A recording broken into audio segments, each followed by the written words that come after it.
The Aboriginal settlement at Kurua, north of Newcastle, dates back centuries. About 150 Aborigines now live on the mission that stretches across 84 hectares of land. In the past, the area has been fiercely protected by residents, making it difficult for police to enforce the law. They were getting abused. They were told this is Aboriginal land to go off, but they're just performing their duty. But that's about to change. In the first agreement of its kind in northern New South Wales, representatives from the Kurua Aboriginal community met with Chief Superintendent Ian Campbell and Inspector Jeff Hodgson to sign a special deed of access, officially welcoming police onto the reserve. It will allow better problem solving, it will allow open communication, and there will be trust between the police and the Aboriginal community and the Aboriginal community and the police, and we will see a better living environment for everybody. Other such agreements are expected to be signed in Kempsey and Taree. To have someone just come in and tell you what to do on your own land, it's pretty hard, but since they've signed this agreement, it just gives the police the right, they've been asked to come on here and sort out problems. Melinda Smith, NBN News.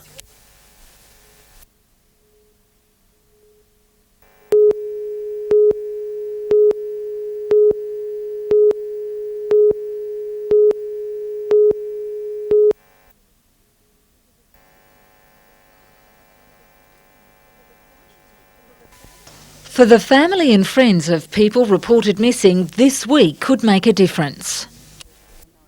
It's not knowing that is the greatest problem. Naturally, in a situation that maybe turns into a murder inquiry, the information is always very hard to deal with. When a person just doesn't know, it can go on for years, many years in fact, and that just is a lot to handle. Of the 27,000 people who disappear in Australia every year, police say most are located within 12 months. But there are long-term cases which could be reopened and solved with the correct information. We want any information at all about somebody who's missing, a concern for welfare, and obviously anybody who knows that they're missing to give us a call and just let us know they're safe and well. Last year, Missing Persons Week helped to locate 364 people. Police are hoping for an even better response during this year's Operation Safe and Well. A national toll-free number has been set up. Telecom has donated 1,400 phone cards to encourage those who've gone missing to call home. Already in the Hunter, we've got about 104 people that are missing for the first 6 months of the year. We'd be hoping to identify a substantial number of those.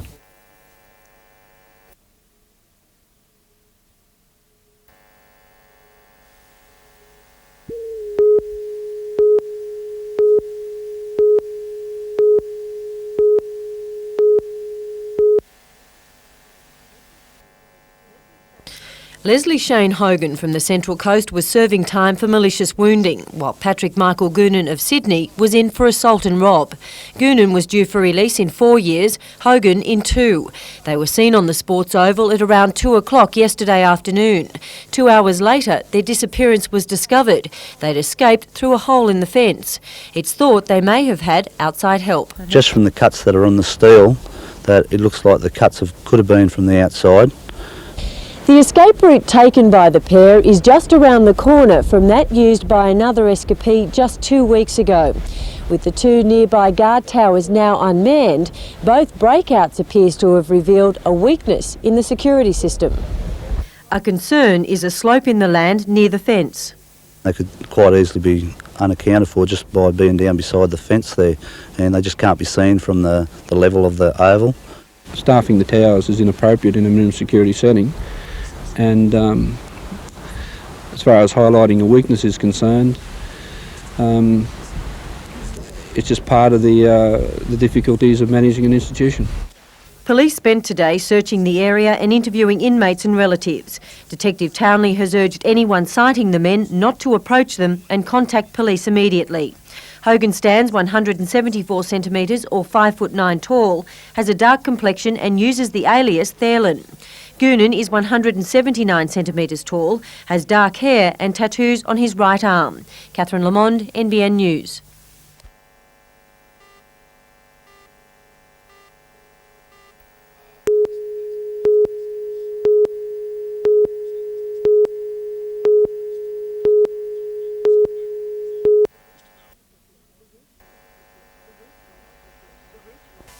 The regional office in Bolton Street has a staff of 10, responsible for providing information and help on various industrial relations matters, employment, training and further education. It means that they can, instead of having to go down to Sydney, they can go and see a vocational guidance officer if they want some advice about career options. If they're looking for an employment program, then they can find out what's available locally. If they've got an industrial relations problem, they want to know about an award, they can go and find out about it locally. It means better service where the people are. Overseeing 11 centres throughout northern and central New South Wales, the office expects to receive thousands of inquiries. Its minister describing the move to regionalise services as a huge benefit for those wanting to use them. We're absolutely into quality control, so the services we're providing are good, but it's also better access, and that is important as well. Officially opening the headquarters, Mrs Chikarovsky, who also holds the portfolio for status of women, says the wide-ranging programs cater for a number of groups. We have women's employment officers, we have people who are looking after women's interests, and now, delightedly, I now have a female Aboriginal employment officer, which I think is a good role model for young Aboriginal women.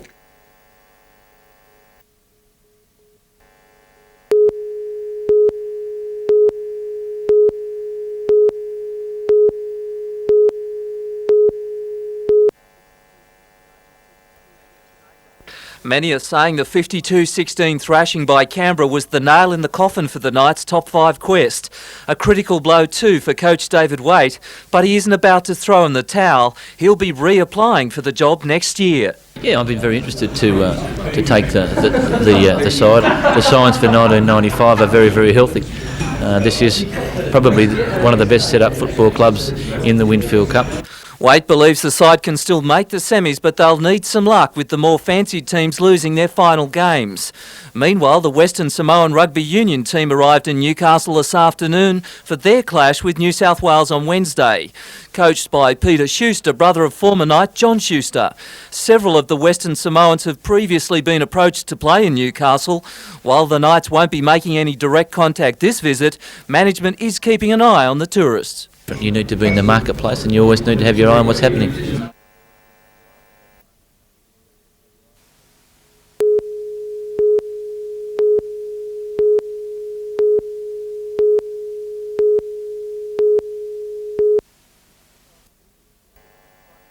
The Deputy Prime Minister was keen to shake off a week of speculation that Carmen Lawrence was chasing his job. Well, I think that issue is really last week's issue. Mr Howe toured the Honeysuckle site, which is part of the Better Cities program, a joint federal, state and private project to breathe new life into inner cities. This is going to help to drive the future of Newcastle. Extremely important project, making good progress, looking fantastic for this stage. He launched a Better Cities New South Wales status report highlighting Honeysuckle's achievements, including the refurbishment of the Wickham School, the inner city housing strategy, the creation of 800 direct or indirect jobs. Mr Howe says people are finally realising they want to live near ports. He says cities need to boost their populations in the CBD. Peter Ryan, NBN News.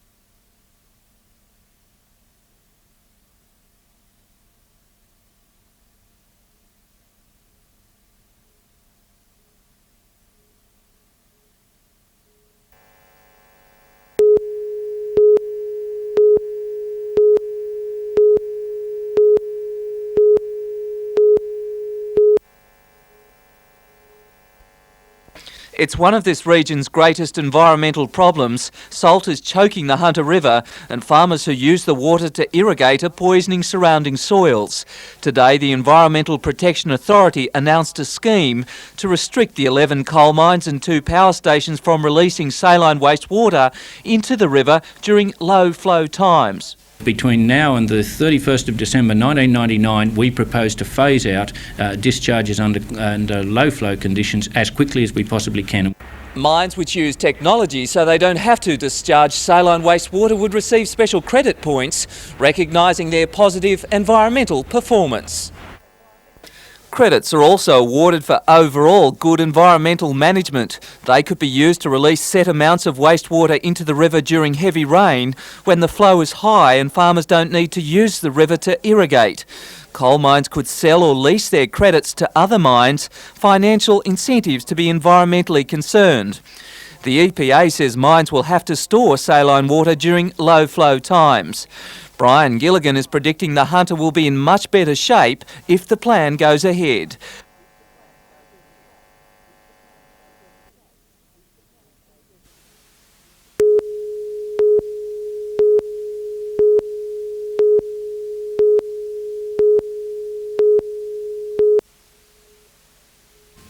The Mid-North Coast Regional Council for Social Development consists of delegates who work with youth on a day-to-day basis. The forum was an attempt to address some of the issues facing young people with a view to finding solutions.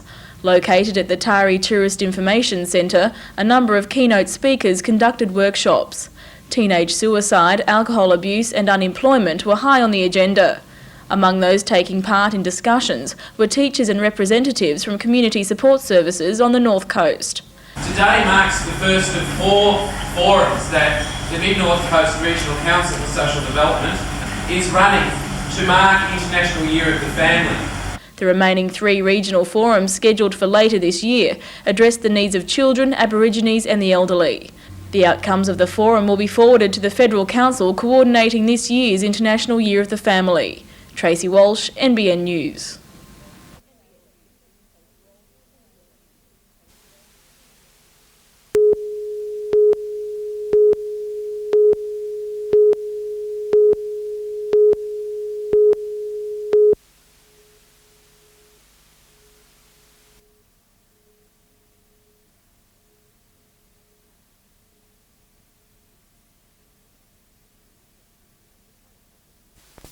The Taming of the Shrew is the Hunter Region's entrant in the dual section of the school's Shakespeare Festival. Merriweather High's Hugh McKinnon as Petruchio and Christy Winson as Katerina give a convincing portrayal of a confused and complex courtship.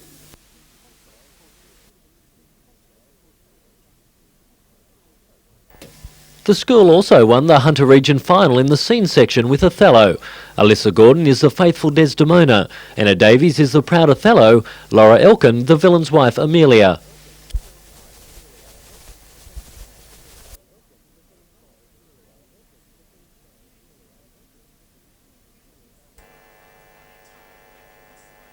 Together they'll represent the Hunter next Thursday at the Shakespeare Finals in Sydney, and regardless of where they finish, they'll always have a greater appreciation of one of the world's finest writers.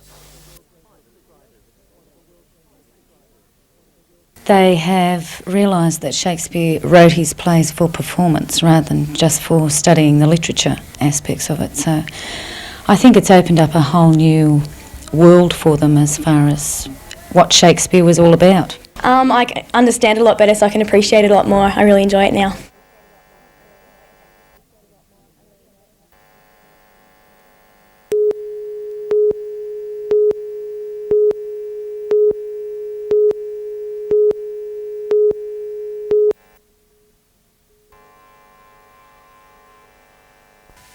The proposed railway station at Metford is tipped to become the hot election issue in the state's most marginal seat. These 2 areas are growth areas. The highway is a death trap for people to get out of these both areas, and of course it's in the government's interest if we can promote public transport in preference to seeing motor vehicles on the road. Local member Peter Blackmore surveyed 1,000 residents in the Metford and Ashtonfield areas. 3/4 claimed they'd use the service. Now I intend to speak further with the Minister for Transport to ensure that there is that particular message is passed on. I know the Minister for Transport is looking at it. While visiting the area, the Premier also hit back at the federal government for withdrawing $110,000 in funds for the Tanambid Wetlands LEAP project. It's believed Maitland Council's request for an environmental impact statement, along with the development application, resulted in delays, leaving 14 long-term unemployed people without a scheme. A scheme that would in fact have improved the area, the environment in this district, they're simply being turned back to the scrap heap. The federal government has to reconsider this. It is a disgrace, and it shows that they are not serious about unemployment with the youth. While visiting the Hunter Grammar School, Premier Fay also announced $10,000 in funds to help stage a youth rock spectacular. The event is scheduled for early September, the venue yet to be decided. Melinda Smith, NBN News.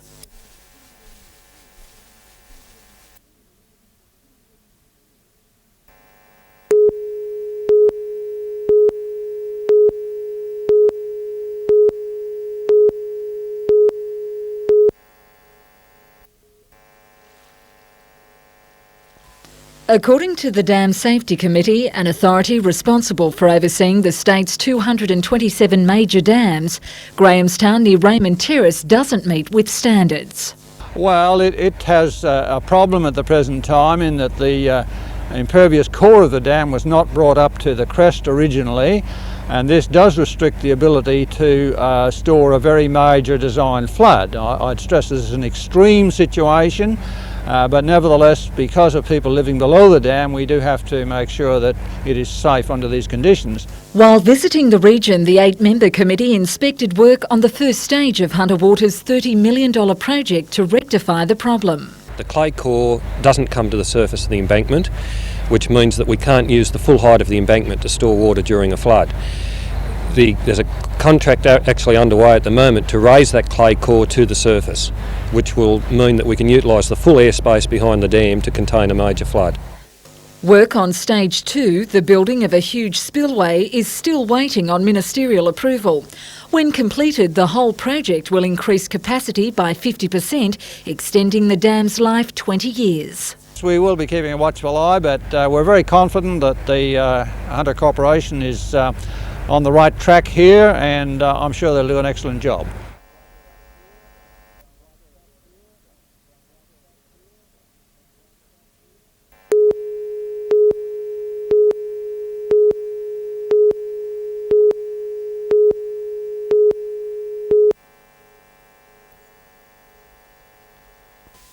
Although workers in New South Wales have been covered by industrial relations legislation since 1991, the issue is now on the federal government's agenda. Since March 30, minimum standards have been extended to all workers, including the 35% not already covered by award conditions. And they're going to have the same benefits in relation to equal pay for work of equal value. They're going to have the same benefits in relation to termination, as are the minimum standards already contained in awards. Other areas affected include parental leave, wages, discrimination, the most controversial issue, termination of employment. Basic entitlements in relation to termination and a procedure that's fair in relation to giving people a hearing. And if you're going to terminate someone on performance or conduct, give the person a hearing, get the facts. I mean, you can still terminate people, but give people a fair hearing. During the next few months, the Department of Industrial Relations is holding information sessions across the state, informing both employers and employees of their entitlements. And I think there's a bit there for both. I mean, the employees are obviously in a position where they know that they've got these minimum entitlements, and it certainly puts the employers in a better position to look at enterprise bargaining.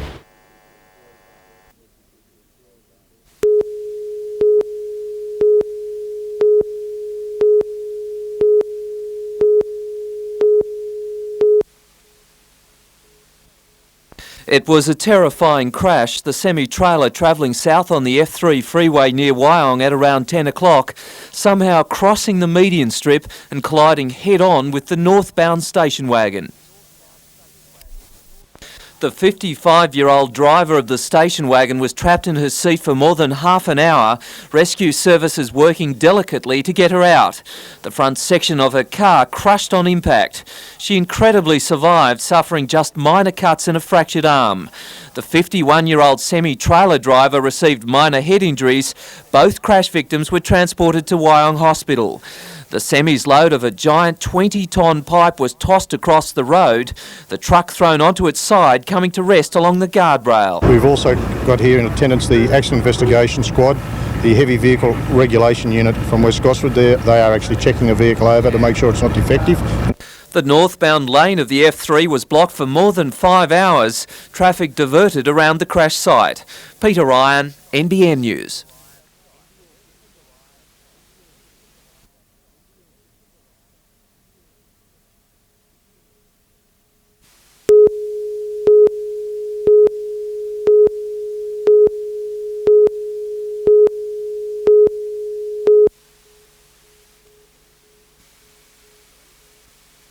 Police and SES volunteers were out at first light today searching for 42-year-old Stephen Allgood and 20-year-old Darren Tuck of Glenning Valley. They were due to return for dinner last night, but when they didn't, worried relatives called police. Luckily, the pair had told their family of their plans. All trails in the Ourimbah State Forest were searched. The rescue helicopter brought in to assist. That's correct. We've got the chopper at Westpac doing the search already. We've also got four-wheel drives out doing the four-wheel drive tracks. By 8:15, the pair had been found on Scaddons Road, around 6 kilometres from the main entrance to Mardy Dam. The parties involved in the search warrant too has located the persons. Torres Point Road, just off Scaddons Point Road. They're broken down. They appear to be okay. For anxious family, it was good news. They were taken to the area, thankful everything was all right. Without a phone or radio, the two had spent a chilly night in the bush. Despite attempts, the car wouldn't start. My mate actually carried me and sat me, because he didn't have the wheelchair, sat me on the bonnet, and I tried to look and see if there's any obvious fuel leakage.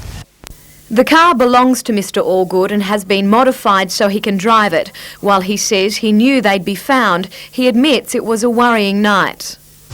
Being a paraplegic, I got to worry about the bottom half, you know, and my legs get very cold. Both were unhurt. The car towed out later in the day.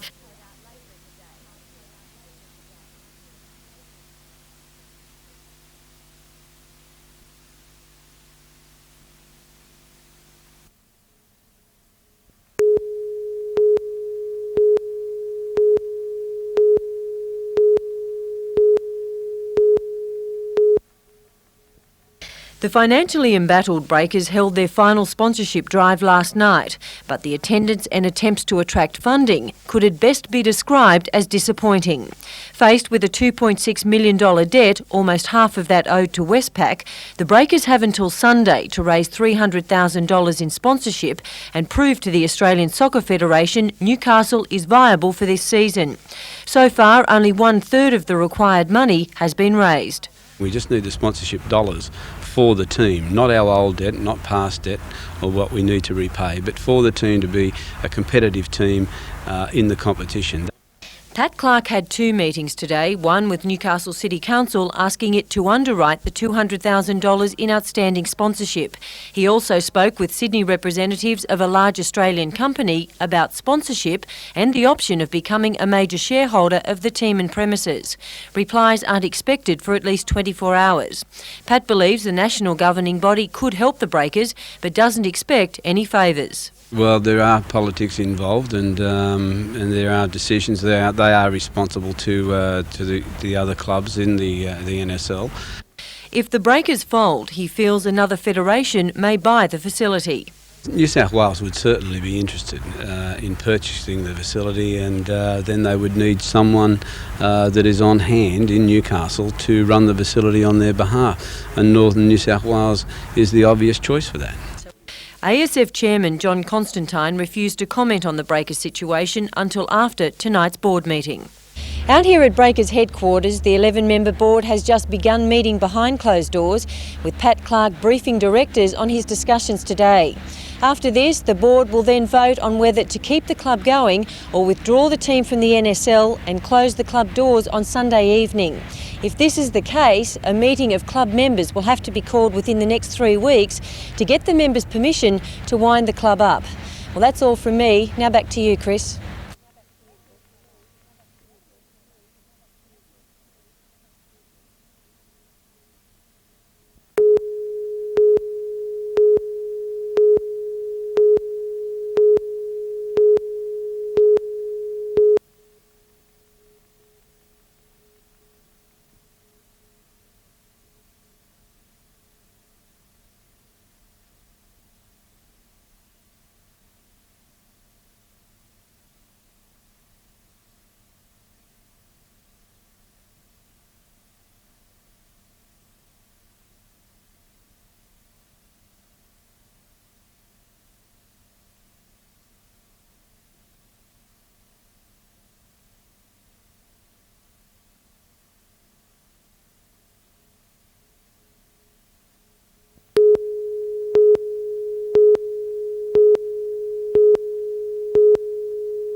Drivers had to battle freezing conditions in the forest surrounding the Derwent Valley north of Hobart.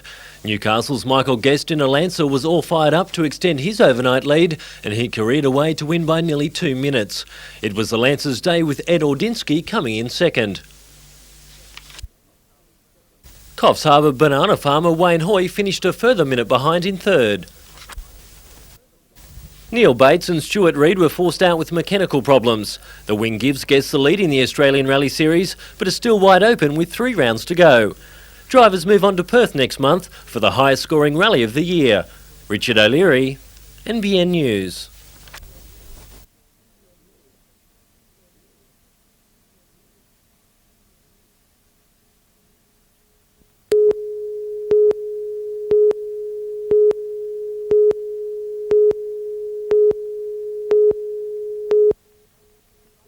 Poetic King has raced up to hit the front now with apparently he's Keltreese finishing on, but it's Poetic King the leader close to home. Keltreese is flying home and they go to the line, and it is Poetic King.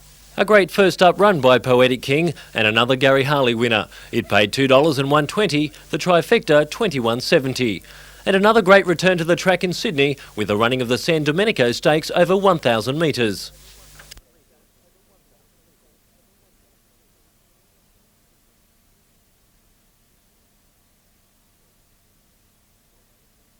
Lord Jim reproduced his 2-year-old form to outstay his rivals. He paid $5.80 and $2.50, the trifecta $842.20.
Eight-year-old Kayla Mullen was unable to move for more than an hour while rescue squads worked to free her last night.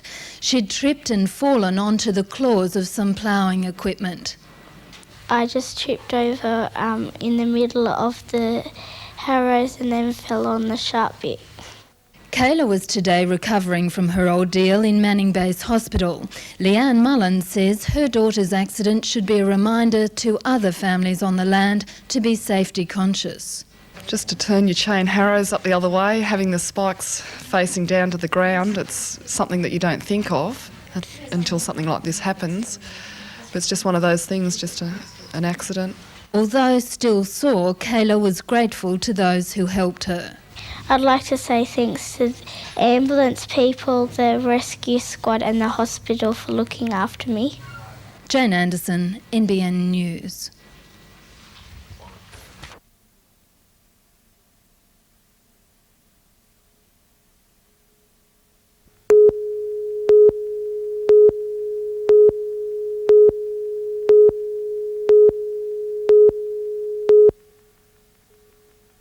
This is no ordinary dairy farm. Located on Oxley Island near Taree, it's home to Australia's main ore manufacturer, Croker Ores. The company has developed a new type of blade, which it says improves performance in the water. They feel better to row with. They're better behaved. They make less mistakes. Engineer John Corbett designed the blade, known as the droop snoot. The end of the shaft looks like the end of a Concorde. And so that's how I came to the name. The company has been trialling it on the nearby Manning River. At competition level, American-made oars are the most popular, but at this year's Commonwealth Games, about 20 crews will be using this new design. Most of the teams are Australian. Owner of the company, Howard Croker, says although the new carbon fibre design is about twice the price of ordinary oars, he believes it will give competitors a winning edge. At the moment we've got the world's fastest sculler trialling our oars in Switzerland. Picking them up, it's like McEnroe using a good tennis racket. We're just delighted. The company hopes to export the new design. Jane Anderson, NBN News.